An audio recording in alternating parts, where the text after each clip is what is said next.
Welcome back to MIT, Noor. Thank you. Do you feel like you're at home? Yes, of course, always. Always, yeah. But you've never been to this building. No, but I'm used to the one next door. And Okay, so it's good, my neighborhood. Good. Great. So I just want to welcome everybody to what will soon be called the Cool Sharper Center for Prosperity and Entrepreneurship. We're very excited about that. We have a new donor in town. It'll be lots of fun. Anybody who is not signed up for our conference on April 23rd, 24th, I have people around, Shabangi, Donovan, people in the back. If you need help signing up and registering for our conference, it will be amazing. I encourage you all to register. That message was for you, Maya.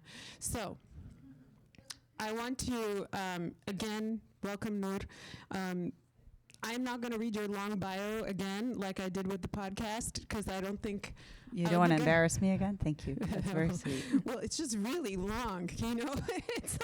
So Noor has achieved a lot in her life. Ask ChatGPT to give you an abridged version. Yeah. I can't because I feel like it won't do you justice. But I do want to mention a couple of things about Noor. You know, I always like to talk about who people are as individuals before we talk about their titles and their achievements. And I just want to say that Noor is just truly an exceptional human being who's very driven by purpose and who's deeply in love with the region that she comes from. And this book is testament to that. And there are a lot of people here who are from the Middle East, or the Arab region as we call it. And we often get painted in a particular way, and we are so much more than that. So I do encourage you to get this book. It will make you feel happy and excited and proud of this amazing region that Noor and I come from. I'm Egyptian, she's Syrian. We have thousands and thousands, I say this all the time, thousands and thousands of years of civilization under our belts.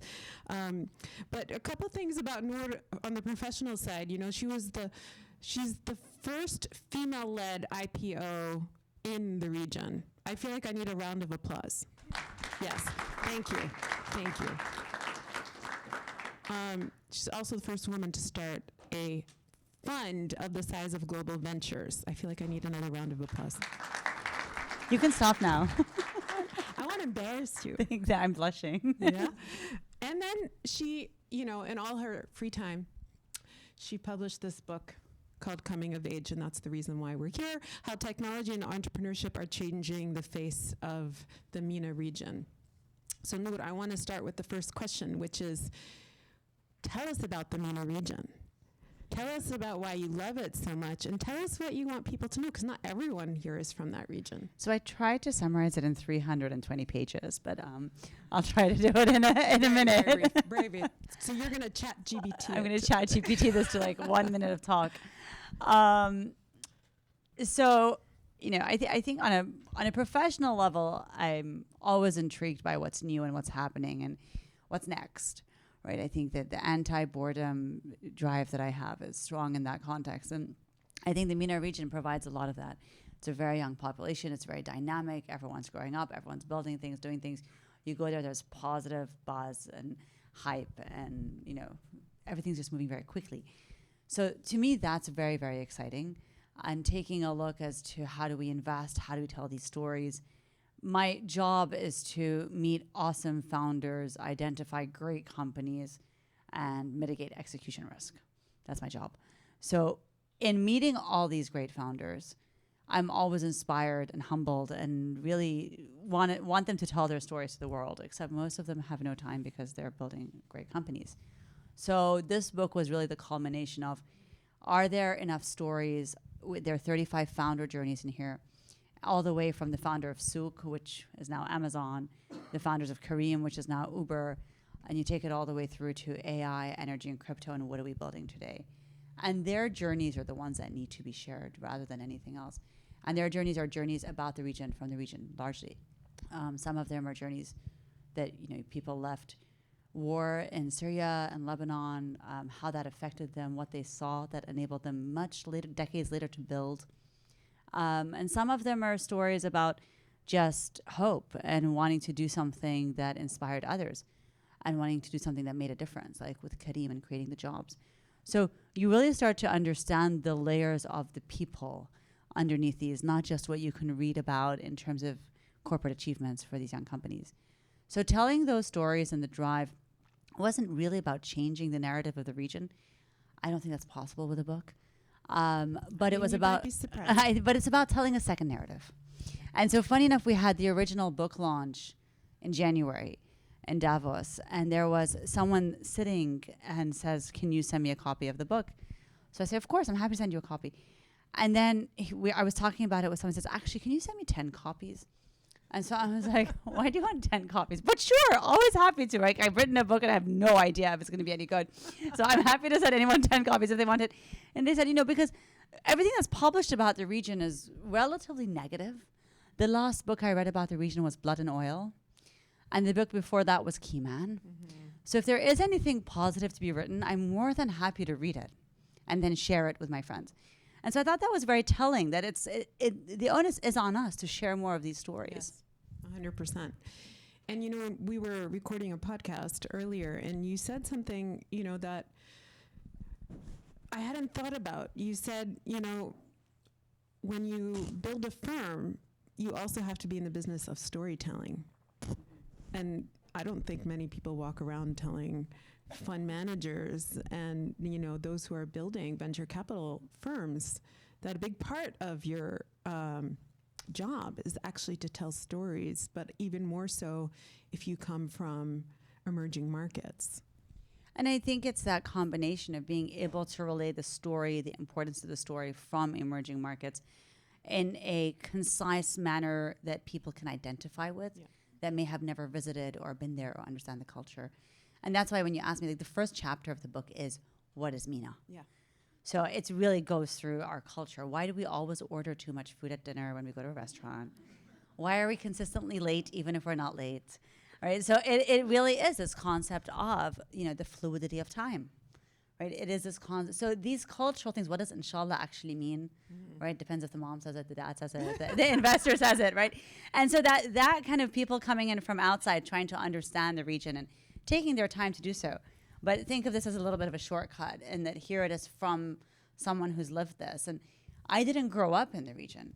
So I'm Syrian, and I grew up largely in London, but I would spend 3 months every summer in Syria and a month every winter in Syria.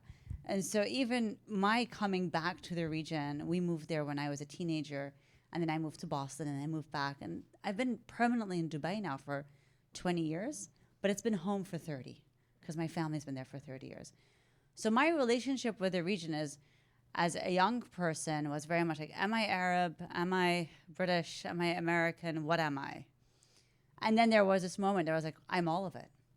Right? And so what does that mean? What do I love about each of these?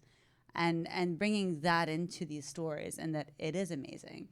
I am late half the time, right? So, I mean, you're not alone. and I'm not alone, and that's okay. And and really the principles that we have, that we hold dear, are just as important as anything else. Yeah. So I want to, right before I came up here, I was in a meeting with Bunmi back there.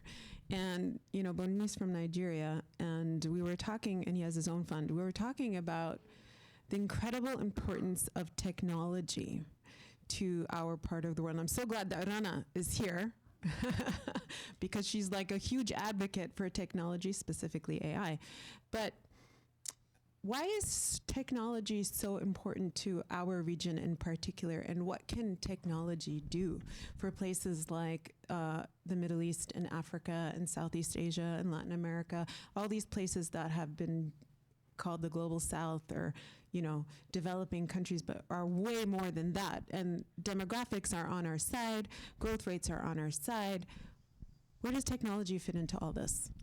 So the way that I view it, and what I talk about in the book, but also how we invest as a firm, is we take theses and positions on different industries. So the question is often, which industry 5 years from now is just massively different to 5 years ago? And if you take that principle, even with our investing, so in 2018, we had our first fund, and our answer was fintech, right? And it's obvious in hindsight, but in 2018, you could still argue, it was debatable, that by 2023, fintech would be unrecognizable if you were sitting in 2013, completely unrecognizable. Why is that even more important in our part of the world? It's because when you layer that principle on a macroeconomic level, and say that 7 years ago we were 85% unbanked. Now we're 52% unbanked. Nobody built banks. So fintech's not coming in to incrementally improve financial services. Fintech's coming in to build an industry. Fintech's coming in to build an industry that should have been built, that was never built. And therefore, it's a massive opportunity. You're not changing consumer behavior. You're enabling consumer access. Then we take a look at Healthtech. We have 1 doctor per 1,000 people in MENA. Sub-Sahara has 0.2 doctors per 1,000 people. The US, for context, has 4 doctors for every 1,000 people. We'll never have enough doctors. You have the same disparity when it comes to hospital beds, clinics. So if you just get over it and say, we're never going to have enough of the traditional way of doing things, our infrastructure has not been built. How can technology play a role in really enabling access to care, primary care, surgeries, whatever it is? But let's not even try to think outside the box. Let's just go with there is no box. So how do we use the world's best tech to create this industry? And then you apply the same principle, for example, to agriculture and food. We import 85% of our food in a growing demographic. That cannot be the case 5 years from now. And so what technologies are going to enable those? So when we think about why are these technologies even more important in our part of the world, why are they faster adopted in our part of the world, why are they game changers, why do they have massive TAM? A silly example, or small example, that's not a big example, called Tabi, which is the largest BNPL in the region. Globally, it's not a great business model. So many companies tried and failed because it's one more access to credit.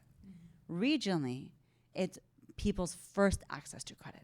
And that's why the company within 4 years is worth $3 billion with almost 100 million EBITDA. So you get to a point where these companies are able to scale in profitable fashion because they're solving massive problems because of lack of industry. And in your book, you talk about how the region is no longer a consumer market alone, but it's becoming this launch pad for ideas that can really change the rest of the world, not just our region. And you also talk about how, AI is thriving, specifically in the UAE. And it's like comparable to what we're seeing here in the United States, if not better, is what you said on the podcast. What is driving that shift? And how do we make sure that the world sees this and it's not just Noor the ambassador with her book? Like we want to become your ambassadors. Thank you. Thanks, Dina.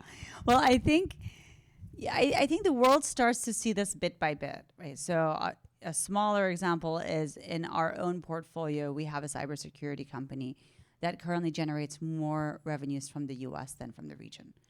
So that becomes undebatable. This is the world's best tech in this space, built by 2 Jordanian guys sitting in Dubai, right? And the fact that this is being sold here and they're generating revenues here proves that, because you can buy from anywhere.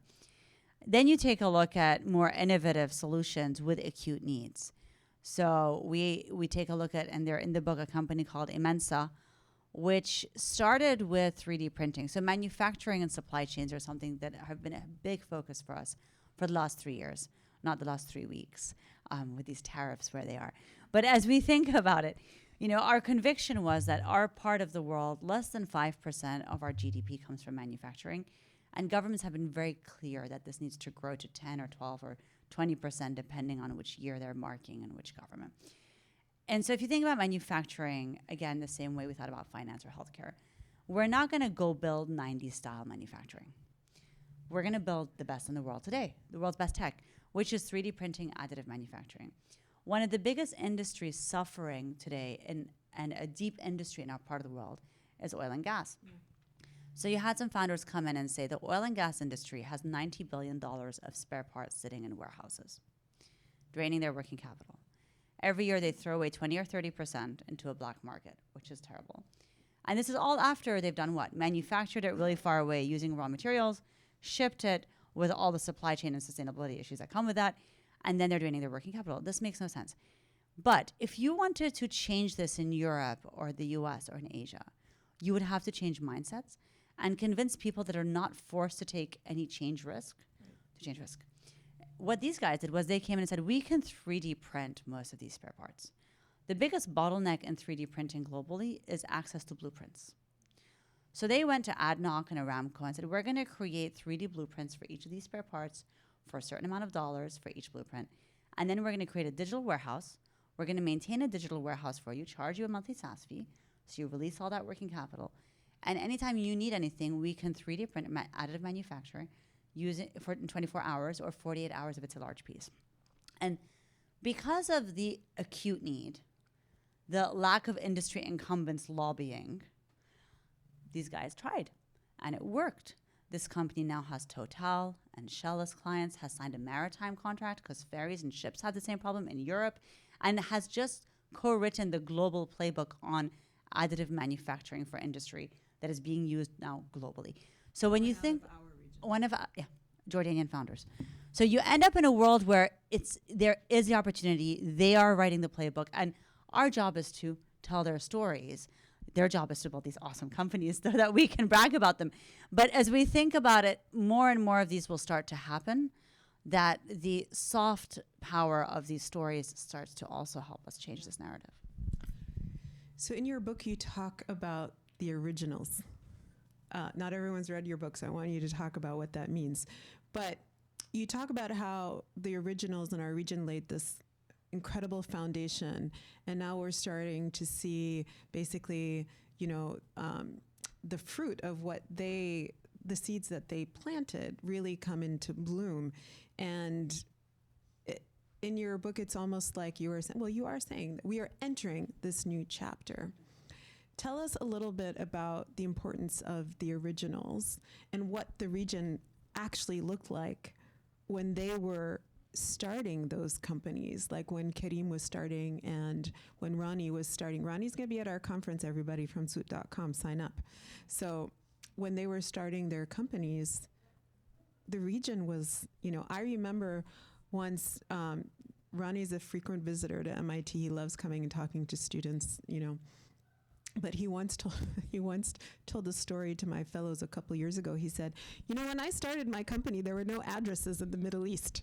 We would say, go to the corner of there, you'll find a kiosk, then turn right and walk a little bit further and you'll find a tree that looks like this and blah, blah, blah. And when Soot.com is a big e-commerce platform, part of what they did is they actually had to start developing the infrastructure to put addresses that was actually used for, Google Maps. Mm-hmm.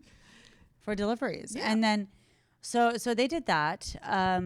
So as an e-commerce player, you need to be able to deliver things.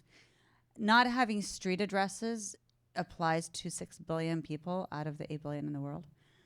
So again, think about when you're solving these problems, you're not solving a problem for one country, you're actually solving a problem for the majority.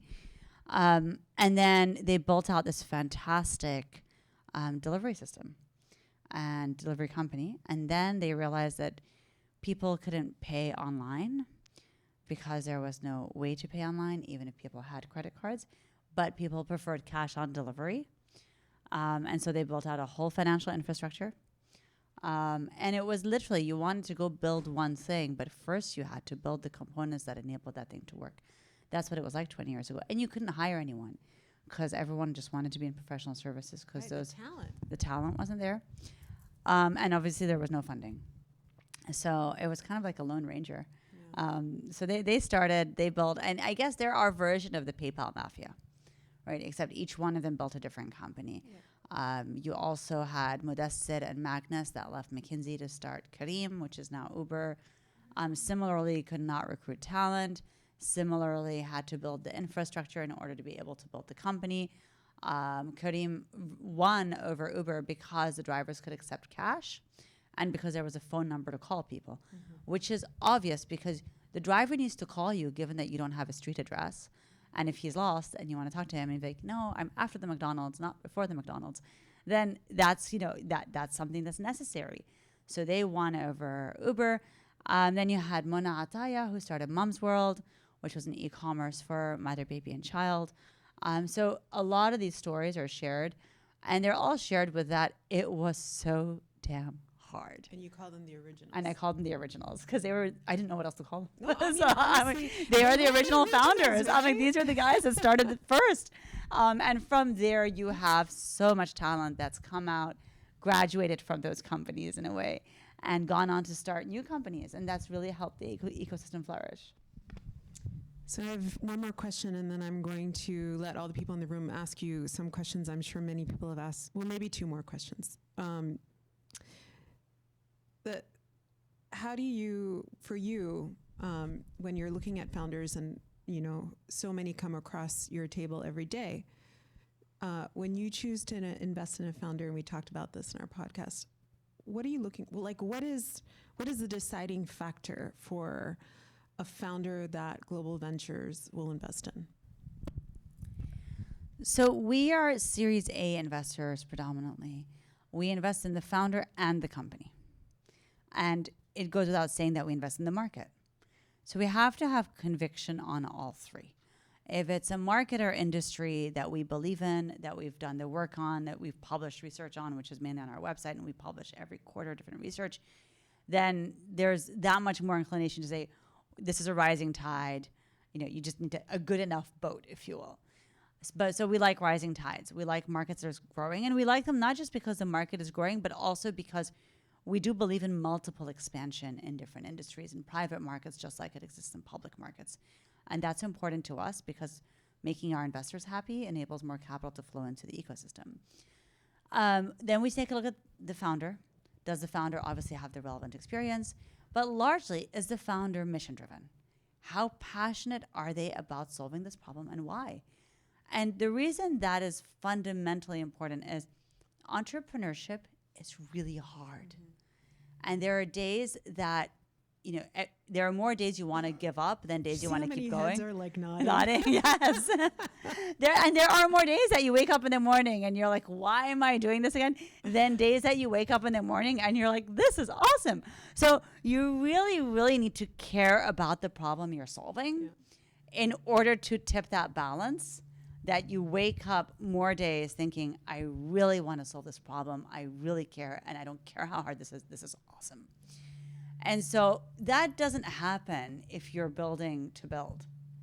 That happens if you're building to solve. And so we really look for founders that are on a mission to solve a real problem that they feel super deeply about. And then finally, we take a look at the company. So Series A in our region means there's a couple million in revenue, right?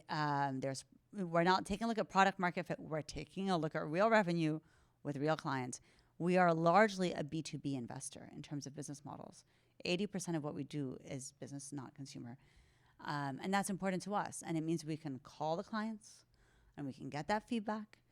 And that's very important. And so if you have conviction on the market, you like the company and the way it's run, and that's a due diligence process, and you believe the founder's mission-driven and you like the founder and they're receptive to conversations and coaching and working together to build the business.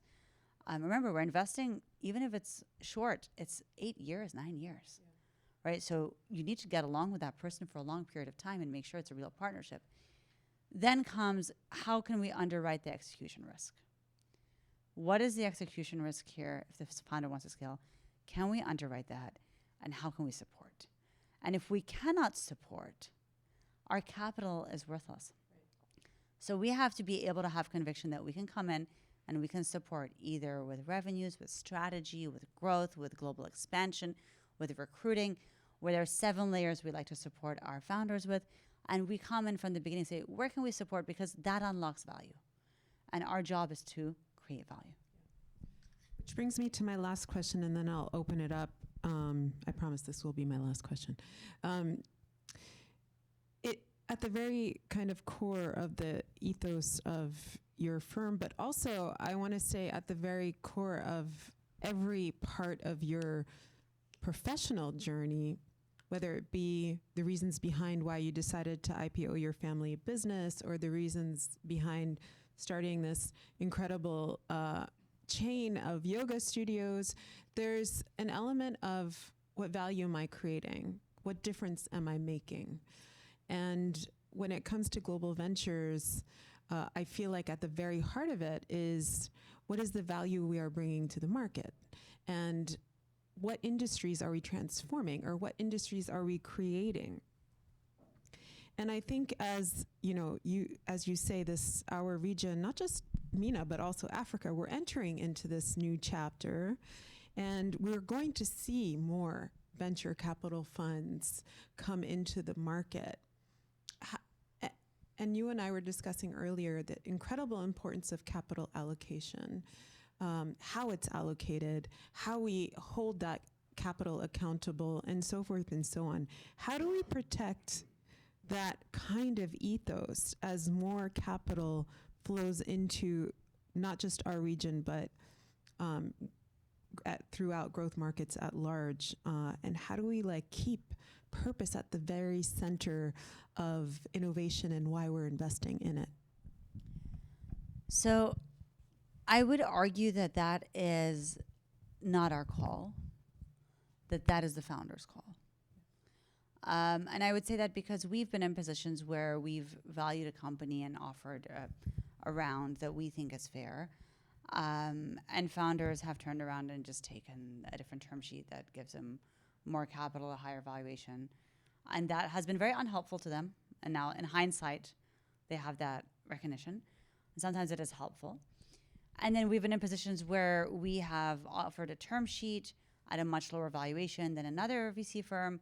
And the founder has taken that term sheet and we've invested. And that company has now grown to 7 times what it was 3 years ago.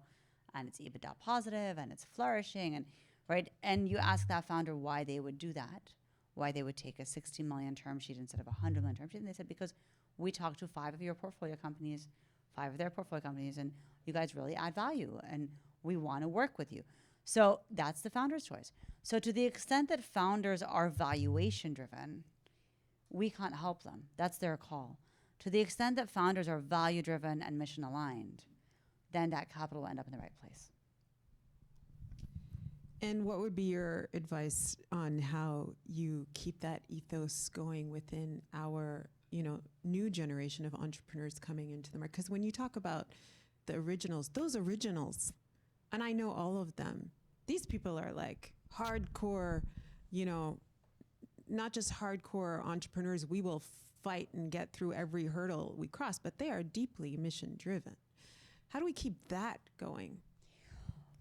I hope that by reading some of these stories, because it's not just the originals, you read about these fintech founders.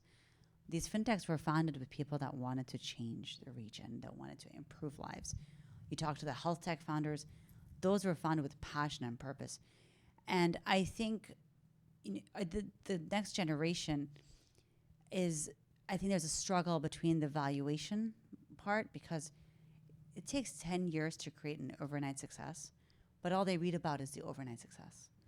So I think that by reading about these companies and that they were started with purpose, they were built with purpose, the mission-driven alignment is what got them through the hard times. There's lots of hard times in this book, and that was the point, is that people have to, what's the company? Every company has to die 9 times before it survives. Exactly. So no one talks about those 9 times, right? So people think it's easy. So when founders wake up and say, I'm going to build a company because I want to create a unicorn, and 3 years later it's hard, and they throw in the towel and they change industry into the next cool thing. Right? No, that's not how it works. These companies took 20 years to be built. They died 9 times. The founders struggled. There were more days they thought they were not going to make it than days that they thought they were. And by reading those personal journeys, hopefully we can share with the next generation of founders that this is the way it's done. These are the success stories you've read about that look like overnight successes, that were valued based on their valuation in the press, but where the underlying business and founders were actually mission-driven individuals looking to make a change. All right, so I'm going to open it up to the audience for questions. We have some time. All right. And please introduce yourself. Yep. Yes, hi, I'm Brenda. I'm a second-year MBA student. As an alumni from MIT yourself, what were the lessons that you learned here that you took and they were super valuable? And also the opposite, what things you wish you learn later in life, maybe at a cost. Jonathan, anything you want to unlearn? So part of the reason I really enjoyed my time here, and one of the things I've taken with me, is curiosity. I think that this is a great school where instead of people raising their hands to answer questions, people raise their hands to ask questions. And I think that in my journey, my career, my personal journey, asking questions has consistently led to better outcomes than thinking I know the answer. So that ability to be open-minded and ask questions and be curious as an adult, I think has served me really well and was something that MIT ingrained. Because I think most people show up here thinking they have most of the answers, and then they quickly learn that I'm better off listening to questions. We're going to go to this side. We'll take 2 questions at a time. Is that okay, Noor? Yeah. Hi, I'm Karen. I'm a venture capitalist. I've had the chance to meet Noor before, and great to be here. I was wondering about the nature of the region. Is it genuinely like a homogenous region? And when you think about investing in a company in the UAE, is the first port of call then to go to Oman or Saudi or Lebanon, or is it actually to go to the US or to go to Europe? And how difficult is it to expand in the region? Or are there countries that are just kind of much more challenging and entrepreneurs tend to avoid them? Let's take a question from this side.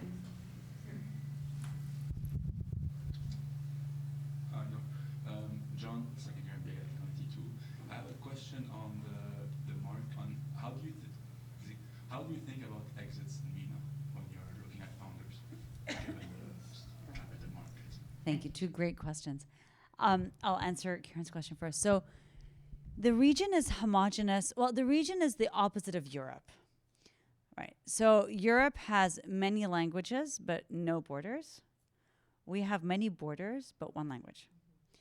And so when you're building tech that's effectively borderless, it's perfect. So if I'm building something in Arabic that's a software or whatever it is, I'm selling in the UAE, I can sell in Saudi, I can sell in Egypt. It's relatively the same. And we've seen that in a lot of health tech companies like Al-Tubbi, which is WebMD for the region, and so on and so forth. So that translates. Regulation varies country to country. So starting in a strong regulated country like UAE and then going to Egypt is much easier than like starting in Egypt or Jordan and then coming to UAE. Saudi is the core market alongside Egypt if you're playing regionally. The way we view things, half our portfolio are regional white spaces, right? So like Tabi, which is the BNPL for the region, which is different in our part of the world because of the lack of access to credit and so on. And there's about 20 of those in our portfolio. The rest are global companies. They build from the region, largely from the UAE, and they go straight into Europe or straight into the US. The region's not their oyster in terms of where they want to grow. It's irrelevant. They're either cybersecurity, they're additive manufacturing software, but they're building from the UAE because it has great access, great talent. It's one of the cities is Dubai that's winning this global war on talent right now, and really able to scale globally. Great infrastructure, regulation, quality of life. So founders want to be there, talent wants to be there. So 2 different sets of companies, valued differently, different kinds of entrepreneurs. Both are great opportunities, and both have a huge propensity to succeed on exits. We, as a firm, have had 6 exits. So I'm able to confidently say that you can create exits. Before that, as an operator, I structured 2 exits, 1 IPO, 1 private equity sale. Second, as an operator, you're able to exit. Some of our exits were secondaries. One was M&A. We're looking at 2 IPOs out of our portfolio in the next 18 months. So that's there. I will argue that when we exited some of our positions in 2021, other VCs doubled down. And that, 2 of those companies one is worth 20% of what it was. The other is no longer a going concern. At the time, one was a unicorn and one was $500 million. So I'm not saying we were right. I'm not saying they were wrong. I'm saying that the opportunity to exit exists. The choice to exit sits in the hand of the investor. There are always buyers. There are just not always sellers. And that's a mindset that we need to come to terms with. So we just had an exit in December. We made 28 times our money on our seed, 8 times our money on our A. It's a 2020 vintage as a VC, which is a tough vintage. And it took the fund to top decile performance globally, which Fund 1 was, and now Fund 2 is. And it's not one of the breakout companies in the portfolio. This is not going to be a fund returner for us. So we're not selling early any of our winners. And this was a partial exit because we couldn't exit the full position in a secondary at a 30% discount to the round. So the reaction from some of the people around us is, why would you take a 30% discount? Which you could very much argue, I'm leaving 30% value on the table and I don't want to do that. And culturally, that is often the reaction. Most of our Western investors focused on the 28 times money and the 8 times on the A, and that's, post the 30% discount. So no one's complaining about the IRRs, about the returns, the multiples. But the minute you start thinking about the discount that you've taken and how much value that's on the table, you stop being a seller. So if you really want to think about exits are matching a buyer and a seller. And if the sellers in the market are always looking at what they might be leaving on the table because the buyer is looking to buy, then you stop having sellers and you stop having exits. How do you think of it like in the diligence phase? No, we have a one question rule. On these things. We can take 2 last questions, and then we're going to have to wrap up, unfortunately. You had your hand up for a very long time, and who am I pointing to? Okay, we'll take you because your hand up is raised really, really high. Hi, Phil.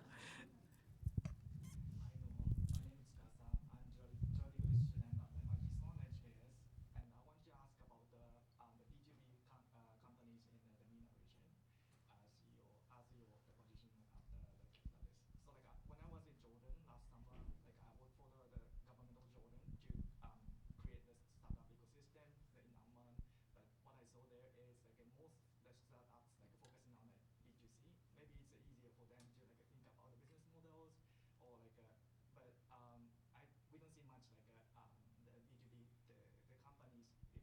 Basically, I'm the second generation in Africa, and I'm also trying to enter the Jordan market. And my question would be, what are investors like global venture they're looking for in the early stage health or let's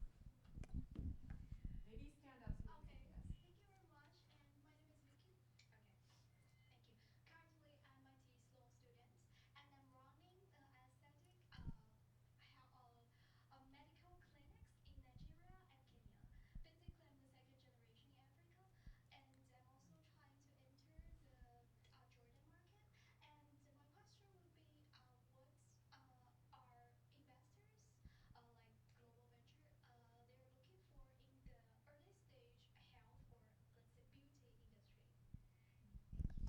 Thank you.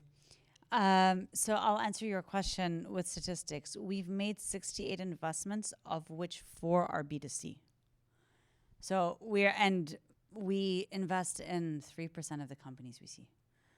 So I would argue that B2B business models are more capital efficient, which is why we like them a lot. We can vet the product, we can talk to clients, and a quarter of our portfolio is EBITDA positive. So that's how capital efficient they are, and given the lack of capital in the ecosystem, how much founders work to get to that point early.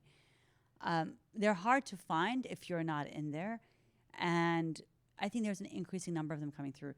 I think a lot of the earlier VCs preferred consumer tech because it's easier to understand a model, but it's really expensive to scale. And in a market without much capital for the market, inefficient capital models don't work for scale. So that's kind of what we see, and it's the B2B is industry agnostic. It's from health to finance to supply chain to everything. On health and beauty and what do tech investors look for, I think the biggest thing we struggle with in the beauty industry and in similar business models is the real estate or capex or even machine purchase, quantum of capital that gets utilized there. So for us, that's often disproportionate to tech companies that scale on pure tech and can hit escape velocity more quickly. That said, I think we're always open to taking a look at models that work in a VC-friendly fashion. So for every dollar that we invest, how many dollars of revenue are you going to generate versus how many are you going to invest in your infrastructure? That's always one of the metrics that's important. Fortunately, we don't have time to take any more questions, but since I'm the moderator, I get the last question. And so, and then Noor will transition over there for people who want to talk to her one-on-one and get a bookmark signed for their book. And we'll be putting the QR code up. So my last question, Noor, I always like to end on hope. And, at the very core of entrepreneurship is the promise of hope. So my question to you is, you've written this incredible book, you've, witnessed some incredible stories in the region, but what are you most hopeful about moving forward? So I think the next generation of entrepreneurs in our part of the world has many regional success stories to look up to. And that should inspire them to do even more. And I'm hopeful that as they rise, since it is such a large young population, they will really take it upon themselves to say, okay, we're not emulating, we're innovating. That's already been established. Now, how do we leapfrog? How do we create? And how do we do that with a lot more kind of oomph? I love it. I love it. So I want to thank you for coming back to MIT, for coming to our center, for sharing some of your incredible wisdom with everybody. And I want to thank all of you. I have been begging Rana Ayubi to come for years now, but it had to take Noor Sweid to get her to come to my center event. So I have Rana's awesome. I have to thank you for that. I had to thank you for that. So Noor is going to transition over there. She has very limited time because she has a plane to catch, so I will drag her out at exactly 6:20.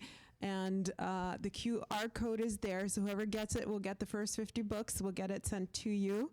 And thank you very much. Thank and you, Noor, Dina. I will escort you over there. Thank you.